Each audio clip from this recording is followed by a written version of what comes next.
দর্শক, আমরা এই মুহূর্তে আছি পদ্মার অপর প্রান্ত, যেটা অর্থাৎ জাজিরা প্রান্তে।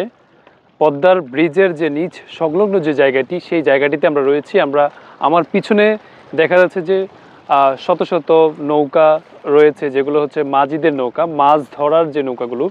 এবং আপনাদেরকে যদি বলে রাখি, সেটি হচ্ছে যে এই পদ্মা সেতু হওয়ার পর থেকে এই এলাকার আমূল পরিবর্তন হয়েছে। এবং যেটা বলা হচ্ছে যে এই এলাকায় যেই আগে নদী ভাঙ্গন, যেই বিভিন্ন যে ঘটনাগুলো ঘটতো, যেমন বর্ষার সময় যে পানি যখন বেড়ে যেত, তখন কিন্তু নদীগুলো কিন্তু প্রচুর পরিমাণে ভাঙ্গন দেখা দিত। এবং সেই ভাঙ্গন থেকে কিন্তু পরিত্রাণ পেয়েছে এই পদ্মার যে পাড়ের বাসিন্দারা।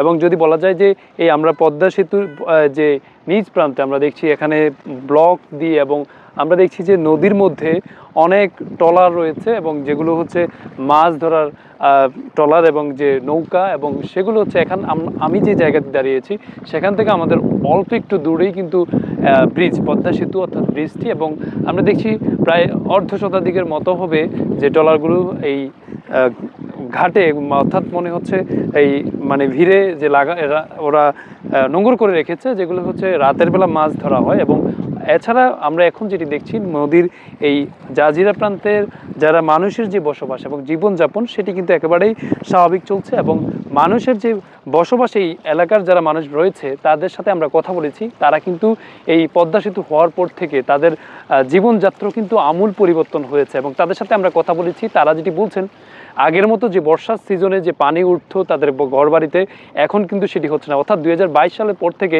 এই এলাকার এই শরীয়তপুর, মাদারীপুর এবং মাওয়া প্রান্তে যেই মানুষ বসবাস করে, অর্থাৎ পদ্মার পাড়ের যে মানুষগুলো বসবাস করে, তাদের মানুষের কিন্তু জীবনযাত্রা মান বৃদ্ধি পেয়েছে। এখন যদি বলা যায় আগের মতো যেই মানুষের যে বিদ্যুৎ বা বিভিন্ন যে সমস্যাগুলোতে এই পদ্মার পাড়ের মানুষরা ভুগতো, এখন কিন্তু সেটি ভুগছে না। এখন যে আমরা আজকে এই পদ্মার নদীর যে পাড়ের যে আমরা পদ্মা নদী বা শরীয়তপুর বিভিন্ন এলাকাগুলো ঘুরেছি, সেই ঘুরে যেই চিত্র দেখেছি, এখন পদ্মার নদীতে প্রচুর পরিমাণে ঢেউ রয়েছে, উত্তাল বলা যায় যে একেবারে নদী। এবং আগে যে পদ্মার যে মাওয়া থেকে কাওড়াকান্দি বা কাঁঠালবাড়ি ঘাট হয়ে যে নদী লঞ্চগুলো বা ট্রলারগুলো চলাচল করতো, সেগুলো কিন্তু একেবারেই নেই।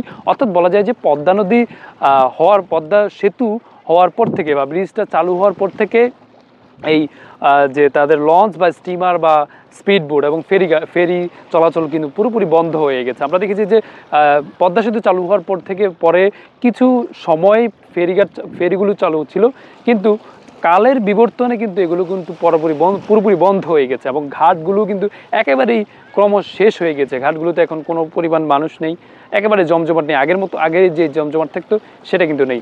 এখন যদি বলা যায় এখনকার চিত্র, মানুষের জীবনযাত্রা ব্যয় এবং জীবনযাত্রার উন্নয়ন হয়েছে, এবং মানুষের চলাচলায় এবং সড়ক পথ প্রচুর পরিমাণে মানে উন্নয়নের ফলে মানুষ কিন্তু এখন সুফল পাচ্ছে।